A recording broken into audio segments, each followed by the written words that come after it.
Welcome to Master Your Money, the podcast that teaches you how to take control of your hard-earned money, all while living your best life. I am your host, Elizabeth Heiza, Chief Marketing Officer at the Barnum Financial Group. I once felt powerless when it came to managing my finances, and my attitude follows suit.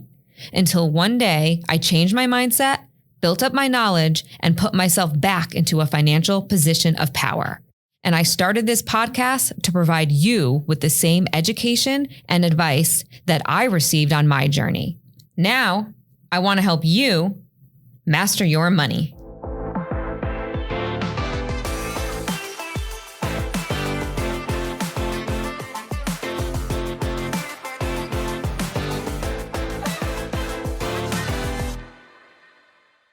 All right. Hello, Master Your Money listeners. Welcome to today's episode.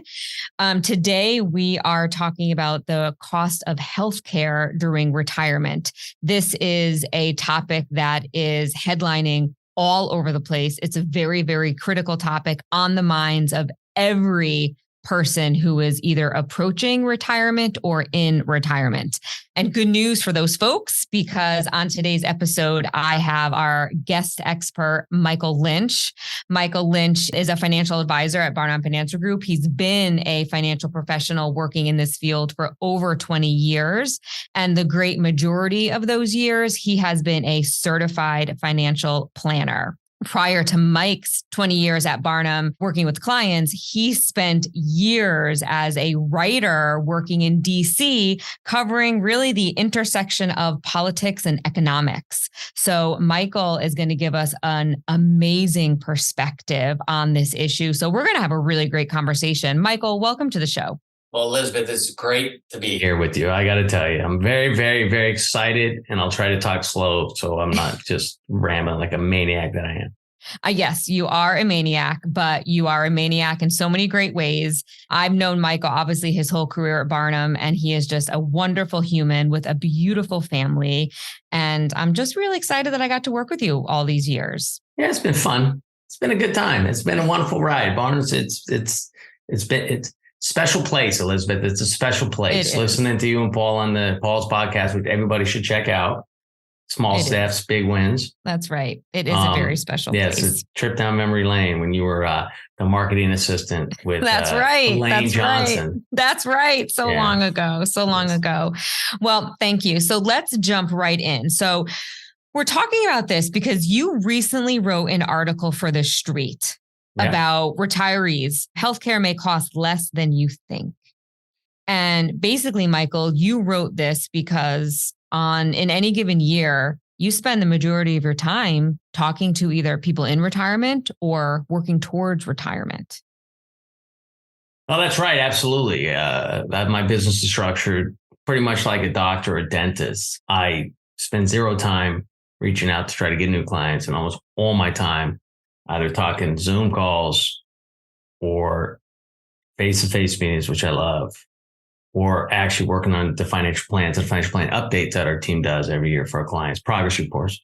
And you you teach too, right? Yeah, and speaking in front of groups. In the old days, did a radio show, no longer that. Speaking in front of groups. So it's about 50 hours a week. I work 50 hours a week, 52 weeks a year. I track my time. I know exactly what I do. I know. And now with the Zoom, it's great because I don't drive much anymore. You don't have to travel. No. And you could see more people in a day. You could help more people in a day. Yeah, it's an amazing thing. And I can do it from, Florida, where fall means I see a palm tree leaf on my lawn. I'm missing you in the office, though. Yeah, well, I'm there. I'm still there from time to time. I know, but I miss seeing your face around when you're not here. But for the amount of people that you talk to, Mike, in your article, you said that the overwhelming consensus, the overwhelming worry, concern is what? Healthcare costs. So we teach these classes, getting people prepped up. It's called RetireWise. So old days, it was called Financial Strategies for Successful Retirement. So it's not all pre-retirees. It could be 30-year-olds. It could be 40-year-olds. But the majority of people really start dialing in about 10 years out. And it makes sense. That's where they're at. And if you say, what's your biggest concern? They're going to say healthcare. So when you say healthcare, Michael, really you're referring to the cost of it. That's what retirees are worried about, right? Affording healthcare in their retirement years. Yeah, absolutely. I mean, look, when you approach retirement, there's all kinds of anxiety around it because you're replacing a life of working for income with the need to generate your own income, right? Yes. And from multiple sources. And, we count wealth in terms of lump sums of money. There's a big theme of my book. It's all about the income. And so we say you're wealthy with X amount of money, but we don't live on wealth. We live on income, right? We live on income. Yes. And so it's this real disconnect between how much wealth we need to generate how much income, and the expenses become just, anxiety producing. Paralyzing. I want to talk about that, the difference between wealth and income. I have that later on the list. But first, let's talk about, Michael, there's a lot of costs in retirement. Why is the cost of healthcare scaring people so much? Where is this coming from? Well, I think it's a couple places. As I said, there's the media. Okay, to get stories in the media, you need to have big numbers and you have to have scary numbers because that's what motivates people. That's what gets your clicks, and that's there. And so there's a number of studies that are produced and reported on every year because they're what's called perennials in the media business. I used to be. You can count, at least you got that story that day, right? On the lump sum of money that you're going to need in retirement just to pay for healthcare. And that number for, a number of years now has been north of $300,000. Yes. That's outlined in my story, available on thestreet.com. And so that's like, holy smoke. So Elizabeth, you can imagine you're getting ready to go from retirement. Your entire life, you've had employer provided healthcare.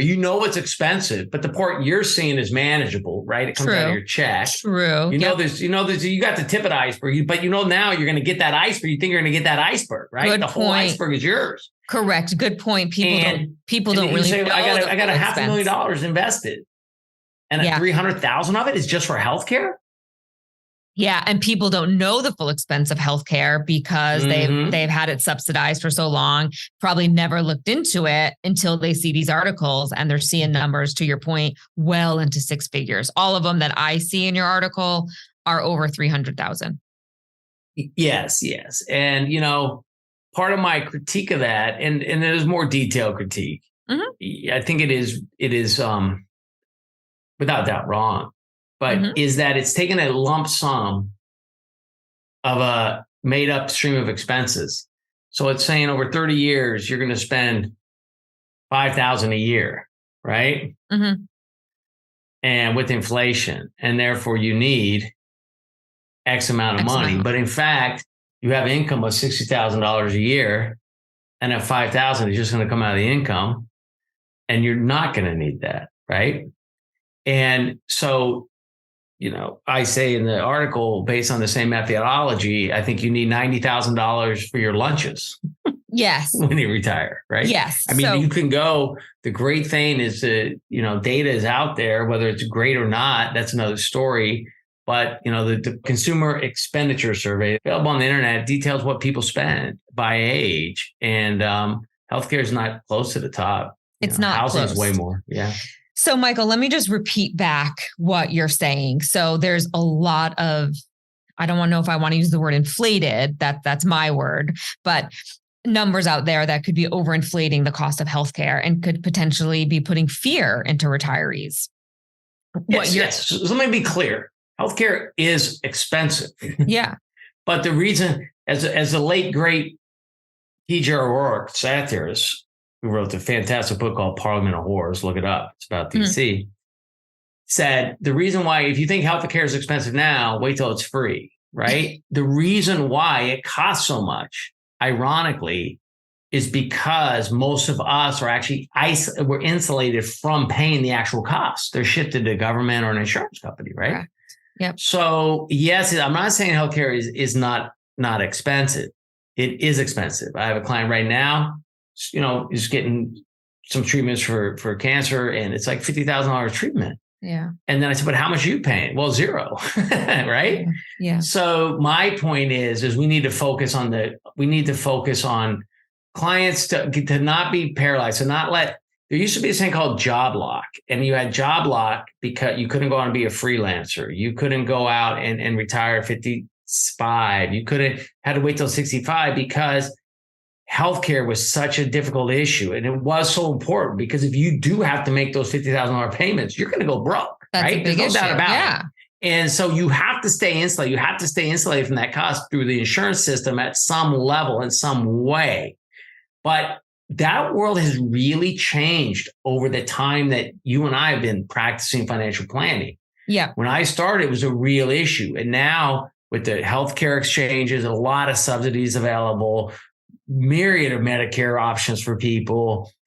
Yes, it's going to be an expense, but it's an expense that's on par with other expenses that can be budgeted for, planned for. And there was just another study that recently came out that actually looked at what really smacks retirees. What's the big expenses? If you ask retirees, they would say it's a healthcare shock. It's a housing shock. It's your roof. It's your water heater, right? Yes. Because you don't have insurance for that. But they don't know that. Like, are they just assuming it's going to be a healthcare shock? Yeah, and then because healthcare is what everything is focused on. Healthcare is what people are typically shocked about at the end of the day is how little they'll pay out of pocket. An academic guy, he's just fantastic.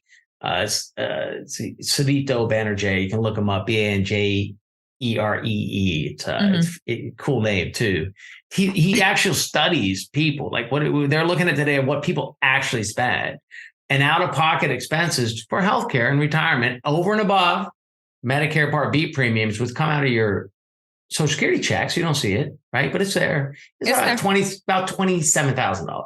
Okay, yeah, it's not 300. It's not 300, and that's liberating. That's liberating for people. If they knew that, so liberating. And that's what you're trying to do with this episode and with this article is to say, let's take a pause, let's take a breath, and let's really peel back the layers of this onion and look at the real cost of healthcare.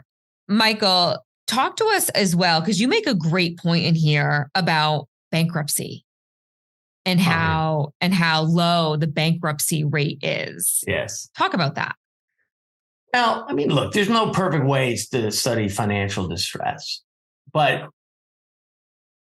I am hugely bullish on the American retirement system. I don't know all the other systems. I've been familiar with Canadians because I ran a resort where they were our main customers. But I know our stool of Social Security, inflation-adjusted annuity, 401ks that are monsters. And then, an amazing amount of Americans still have some employer-provided pension, right? Whether it's in a form of a cash balance or a real pension, right? Sure. Because of past jobs, provides such a high level of consumption that we take it for granted in America. Because what we do is we look at other places. Well, I wish the government gave me everything. Well, you want the government to give you everything. You got two choices: go to jail or join the military, right? Otherwise, we're going to pay for our stuff. It's a free market economy. Mm-hmm. And so in America, in the United States of America, when you actually study retirees, one, they're happy. They have anxiety in their 50s because I'm at 53. So I'm looking forward. Do I have enough? Am I going to work? Am I going to work? Correct. Am I going to be able to afford 2 houses, boats, a girlfriend, And these articles don't help, right? Which is what you're trying to say. But by the time they get to retirement, what they find when you survey those same people in their 70s and 80s, they're totally happy. They're fine. They're secure, and they don't spend their money. If you retire with $50,000, chances are you're going to die with it. If you retire with $250,000, chances are you'll have more when you die. The one thing that knocks you out is not healthcare; it's long-term care. Long-term care, yes. Long-term care, which is yes. So talking to a pre-retiree, somebody, between 50 and 65 or 55 and 65, their outlook, which you can totally respect, I can totally respect. It's fearful. It's a scary decision to have to think about moving on to that phase. Are feeling the fear more than someone who actually did take the plunge. Now they're in their retirement years, living off of income, and they're kind of like, all right, this isn't as bad as I thought. In lots of situations, it's good. It's okay. I'm living the retirement that I had wanted to live. Is that true from your perspective? Yeah. And look, I see a sample. Well, I have a very diverse practice, as you know. I have clients that make 30 a year. I have clients that make $3 million a year. And it's all the same. It's just you have different relationships to the tax code, investment amounts and stuff. So you have to be mindful of the differences. But human nature is human nature. People's people. Money's money. Sure. And we don't. It's not a different happiness level either. By the way, Yes. Michael, where does financial planning come into all this? Like, how do you help people plan for this as they're going into retirement? That's a great question. And what the system is now with Medicare, a lot of options with Medicare when we get to be 65. Mm-hmm. And then also pre-65 with employer healthcare, COBRA, mm-hmm. and then the ACA, the Affordable Care Act, with the healthcare exchanges. That's where I get my healthcare. Mm-hmm. With proper planning, you can control, you may be able to control your income mm-hmm. at various points in your life, and therefore control what you're going to be forced to actually spend on healthcare based on various healthcare subsidies that are available, typically through the federal government, but also sometimes based on state rules. And the results really can be amazing. Now, the issue is that taxable income is always the enemy. Mm-hmm. But there's a difference between taxable income and what I actually spend. For example, let's say I need to spend $10,000 a month to fund my life. That would be a reasonable number. It could be high for some, low for others, whatever. Mm-hmm. It doesn't matter. It could be 3, mm-hmm. 4, 15. I don't care. If that income all comes from a pre-tax account like a 401k, it's all going to be counted against me. So now my income and my spending are going to be aligned. Yep. But if I have the ability to take 8,000 of that out of sources that don't count as income, now that could be a bank account. Yeah. That could be an investment account that has a cost basis. That could be a cash value life insurance policy. That could be a loan against an asset. Now, all of a sudden, I'm spending $10,000 a month, but the authorities, the people with the giving out the candy on Halloween, think I only am spending $2,000. So now I'm considered in need. I'm considered low income. I'm considered a good person in America for a certain class of people. And therefore, I have claim to taxpayer money. Same amount of spending, same amount of consumption. It could change what I spend on my healthcare from $1,000 a month to maybe nothing. Correct. To maybe nothing for 4 periods of time. 4 periods of time. Now the opposite is true as well. The right situation, right? The opposite is true as well, which is with Medicare. If my income's too high, mm-hmm. I could pay 4 or 5 times what somebody else pays mm-hmm. with lower income. Mm-hmm. So the role of financial planning is very, very critical here. Yes. It's critical. The sooner you do it, the better.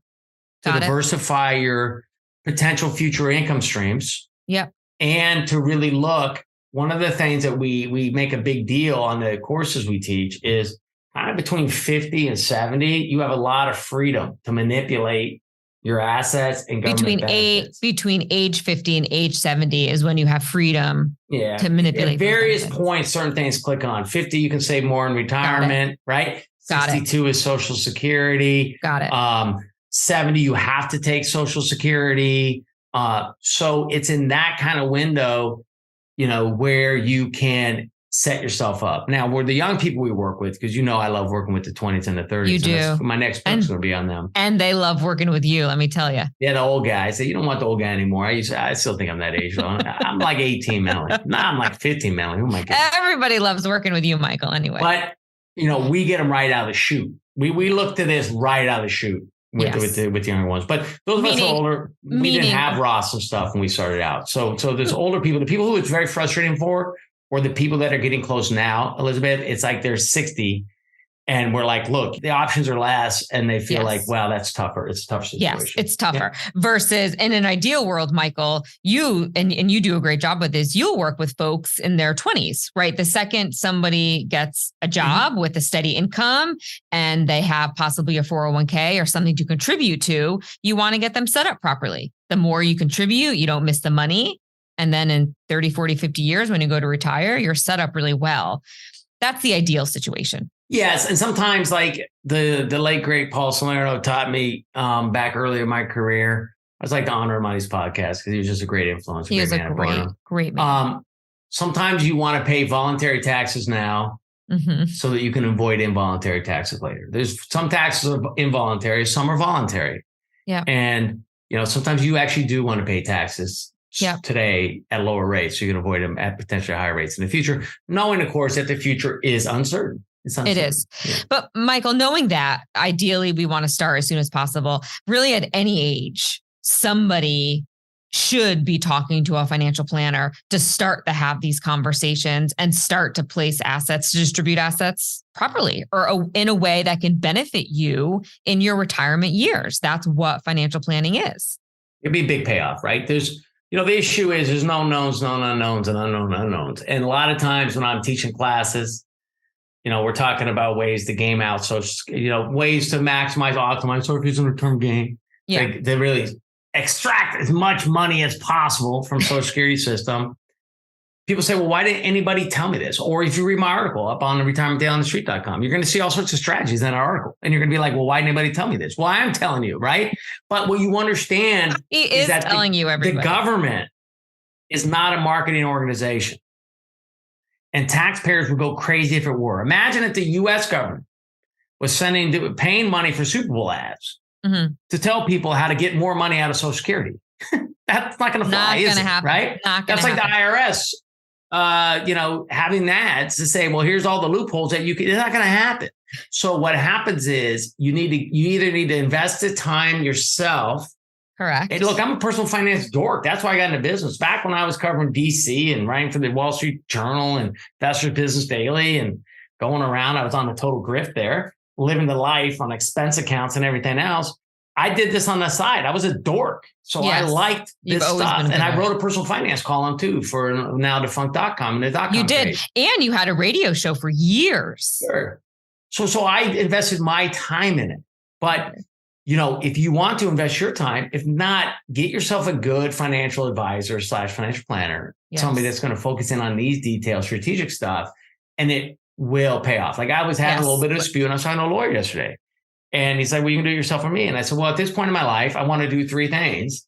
And, legal briefs is not one of them. So I'm perfectly happy to pay you to help me with this, to help explore this issue that we're facing. Of course. Now we talk about the benefits of financial planning a ton on the show. I don't need to belabor that point to our listeners anymore, but I do have to say that clearly reducing healthcare expenses for a period of time could be another benefit to having a financial planner and building a financial plan early on.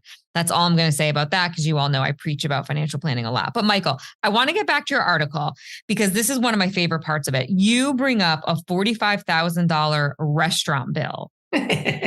What is that? I don't know if I like the sound of it or don't like the sound of it. You haven't had one of those yet? Not yet. Got to go out and call Mindy. Yeah. You're right. All right. So my point is when we talk about the eye-popping, jaw-dropping, head-exploding, terror-inducing healthcare costs of $300,000 when I'm 65, what is going on is what's called a net present value calculation, where they assume whoever's doing the study typically will assume that you're spending a maximum amount possibly each year, which that detail is not true, and that it's all have to have all the money at once, right? Correct. All the money at once. Correct. Called capitalization. You have to have all. It is a useful financial tool in various areas. So it's not that the tool itself is wrong. It's just that it's not particularly helpful in illuminating what the issue at hand is. So what I say is if you took how much the Bureau of Labor Statistics says the average person, retiree, spends on restaurants, and you did that same calculation, you would need $45,000 in an account the day you retire just to pay for your restaurants. And that's if you're average, right? Yeah. $95,000 for groceries. And don't forget about utilities. Yes. Personally, I mean, in Connecticut, you're going to spend more on electricity than healthcare. Oh, so terrible. That's $80,000. And that's on average. So that's not even where you are, right? Yep. So anyways, it's these scare statistics, right? It's these scare statistics. And what I was trying to do is put it in context of other essentials. Again, healthcare is expensive. For some reason, we think we need it. And so we think it should be, there's certain members of the world and our population, I think it should be free. But upon reflection, why would it be? We need it. We need a lot of things before we need healthcare: housing, food, clothing, and we pay for all those as well. So I was just trying to put it in that kind of a context. Yes. So you are trying to help, again, people realize that the calculations or the way these numbers, these healthcare costs could be inflated if you put that into just you're going out to eat or you're buying your groceries.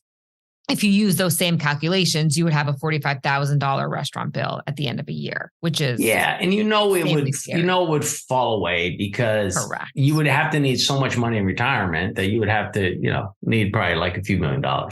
And the reason for that, it's the same thing. Just take the math out of it. I mean, take the discounting out and the inflation and all the fancy stuff, and just take a 20-year-old who's going to average $100,000 a year in income, and they're going to work for 30 years, right? Mm-hmm. So.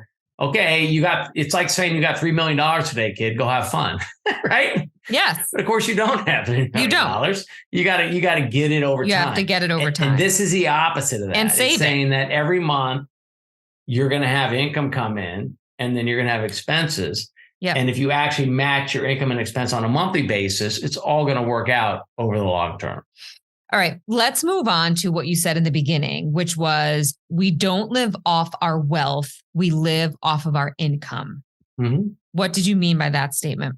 Well, I wrote a book about it. I call it It's All About the Income. Now, what we spend is our income. Okay, correct. But we talk about wealth in terms of lumps of money. And it's a huge disconnect, right? And we have a hard time transferring the wealth into money.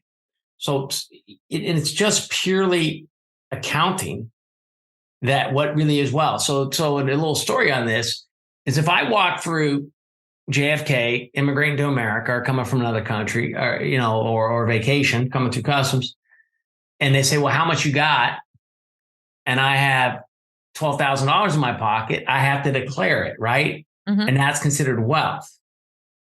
If Andy Grove walks through there, the founder of Intel, and in his brain, he has the ability to generate the computer chip, nothing to declare, right? Yes. Nothing to declare. Yes. If I have a pension that's going to pay me $100,000 a year, I don't have to declare that. That's income. It's not wealth. But if I have $15,000, I got to be answering some questions, right? Mm-hmm. So what I say in my book is that there's some level at which, if we really trusted it, we'd all agree to own nothing if the income was going to hold up. Now, for some, it might be $100,000 a year, others might be $250,000. But what we really do is, if we had that income coming in and then we could spend it, we would always be secure. And you say, what about the kids? Well, buy some life insurance. That'll take care of the kids. Buy life insurance with the income and just don't own it. Now you don't own anything, right? Well, what about, what about my wardrobe? Well, rent it, lease it, but you can own that, right? But lease your car, right? You're not going to own anything, rent your house, right? And so once we think about that, it's more useful because we live on income.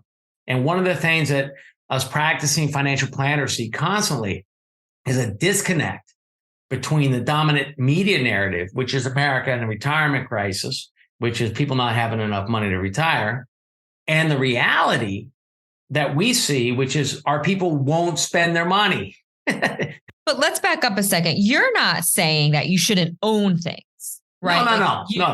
Yeah, that's a thought experiment. That's not possible. Exactly. That's a thought experiment that's not possible. But what I would say is that wealth, depending on what our wealth is for, but if our wealth is for retirement, it's like gasoline in the tank. It becomes useful when it goes through, in the old days, the carburetor, now fuel injectors, they get burned up, baby. Let's correct. Go. Well, correct. Right? And wealth is very subjective, right? It's a descriptor. The term is very different depending on who you're talking to, depending on the definition of wealth in that moment. So you're more talking about people are focusing on living off of their income, the money that's coming from, you mentioned pension, Social Security, whatever it is. Whatever their financial plan is. And again, for the healthcare expense, bring it back to the topic on hand. When you get to retirement for Medicare, and once you are on Social Security, the medical portion of your premium, the Part B, it comes right out of your Social Security. So it literally is coming out of your income. It's coming right there. Now, there's other bills you have to pay, some Part D, and likely you're going to have maybe some Medigap plan. Could be some other stuff that's going to come out of your checking account. But again, your income is going to be filling up your checking account just like when you're working. Exactly. And then those bills are going to come out of it. And it's not that you're going to have an account that's set up that's just paying for all that healthcare costs for your whole retirement. And that's what's so scary to people. Yeah. It is so scary to people, again, until they get into that spot when they actually have the income coming in and the healthcare deductions are coming out. Yes. So Michael, in closing, and I want to talk about your book. You mentioned your book a few times. So I want to hear all authors mention a book, but it's got to be 2 books. I got 2 and I got 3rd one on the way. Well, I want to hear about those. So let's get to those in a second. But final thoughts on healthcare. Give this a final message to the person who is your age, 53 years old, starting to think about what they want their retirement to look like and starting to prepare. What is it that you need them to know? That healthcare is a manageable expense that can be budgeted for and met. And the level of the expense, you will have some control over it potentially if you want to do advanced planning and start to figure out where you're going to get your various income from at various points in your retirement. But what healthcare is not going to be, if you're listening to this show, is typically something that will prevent you from retiring on your own terms. And we have a fantastic system in this country for it. I'm the only person you're going to hear that. I've actually written about healthcare my entire career from right out of college. Sure. And I love it. I love the American system. Again, you only hear it here. And what part of the reason is because of its diversity, and it actually insulates us mostly from the cost of the care. It makes it affordable, and it makes it affordable at our levels of income. And so high income people pay more and low income people pay typically nothing. And therefore, if you can control your income, that's where you're able to really add some value for yourself and perhaps have some more money for vacations or grandkids or education or all the good stuff. Yes. Folks, maybe we can breathe a little more. Maybe, hopefully this episode released a little bit of fear. So in addition to what Michael said, the cost of healthcare may not be as expensive as you think, but also 2 things, Master Your Money, that I always say: find yourself a good, trusted financial advisor to work with and help you. Like Michael said, there are so many programs available and so many nuances. You can't do it on your own. You're going to need help. And 2, start a financial plan for yourself. We know it's scary. We talk about it all the time. We know it's uncomfortable. We talk about it all the time, but starting that process early will help you as you get closer to those retirement years. So Michael, tell us about your books. I want to hear about them. Yeah, the first one is Keep It Simple, Make It Big. Keep it simple, make it big. Money Management for a Meaningful Life. And that's a soup to nuts book. Soup to nuts being, you start with the basics and you end with death. And so it's a 200-page book. It's very accessible. It's based on a lot of experience. So, we have the practicality in there, and we got that. And that's for everybody, every age, anybody can pick that one up. What, Amazon? Yeah, it's on Amazon. You get Amazon. I got a Simple and Big website as well, but go to Amazon. Yeah, the next one, which is more focused. So that one. Was able to write it, really make it okay. This is a basis of personal finance. If you got this, you got the basics. Okay. Then the next one is targeted for people that kind of the demographic we're talking about now, getting ready for retirement. It's called. It's all about the income. Right? It's all about the income. A simple system for big retirement income. And here, what we really do, it's a quick book. It's quick read. Less than probably an hour and a half, depending on how quick you read. A lot of pictures, graphs, diagrams, and all stories, short chapters, all stories. And what we do is we go through on how do you really put together a retirement income plan? How do you do it? And it, starts with the story of Maria, who came into my office, and she had worked her whole life in a Bridgeport factory. She has good Social Security, $2,000 a month, and she had $500,000. And prior to that, she was getting, $25,000 a year off of that, 5%. And by the time she came in my office, it was getting $2,500 a year, right? And so I talk a lot about how, you have to have diversification, that Americans get safety wrong with principal myopia, but that there's not one solution. Everybody's different. And now it's interesting because by the time it came out, now today, Maria would be back in 25,000 because you got 5% on interest rates again now, right? But it was a long period, and that would have been a long period in the desert for her. So it's like I said, we start with people from 2,000 a month needing expenses of 3, and we go up to people that need 30,000 a month, and just look at how you use the building blocks to put it all together. And it's good read. Okay, and then you're writing a third. That's for the getting going, 20s and 30s. So that's beautiful. That's written. I just got to get edited and to get it to the publisher. And then my next one is, I spent a lot of time in the hospital space. Yeah. The nurses like me. Who doesn't like you? So I'm writing a book called A Nurse's Guide to Retirement. Oh, good for you. A Nurse's Guide to Getting Going. Yeah. Oh, so, beautiful. That's so wonderful for that community. Yeah, I think stay focused on it, right? And, the nuances of the hospital space, understanding the benefits, how to maximize those out, how to really get it going. So we love it. We love this game, as you know. We're playing it. We try to, Barnum just helps us play at a high level, everything you guys do. Good. And it's beautiful. Michael, it has been always a good time. It's always a good time with Michael Lynch, that's for sure. But it was great having you on the show. You really, I hope everyone listening feels the same way, but you allowed us to take a breath and alleviate some fears. So that was wonderful. But thank you for all the good you do. Thank you for all the information you put out there. We are grateful for you. Well, and I'm grateful for you, but I just want you to say that again. It's always a good time with who? Michael Lynch. Oh, yeah. Let's just end on that. Thank you for listening to Master Your Money. Please rate, review, and subscribe on Apple Podcast, Spotify, or wherever you listen to your podcast. Every little bit helps. You can also follow us on our Instagram at Barnum Financial Group. If you're interested in connecting or working with a financial advisor at the Barnum Financial Group, the links are in the show notes of this episode. All opinions expressed by the program participants are solely their current opinions and do not reflect the opinions their respective parent companies or affiliates or the companies with which the program participants are affiliated. Investments or strategies mentioned in this program may not be suitable for you, and you should make your own independent decision regarding them. This material does not take into account your particular investment objectives, financial situation, or needs, and is not intended as recommendations appropriate for you. You should strongly consider seeking advice from your own investment advisor. Securities and investment advisory services offered through qualified registered representatives of MML Investor Services, LLC. Member SIPC, 6 Corporate Drive, Shelton, Connecticut, 06484, telephone number 203-513-6000.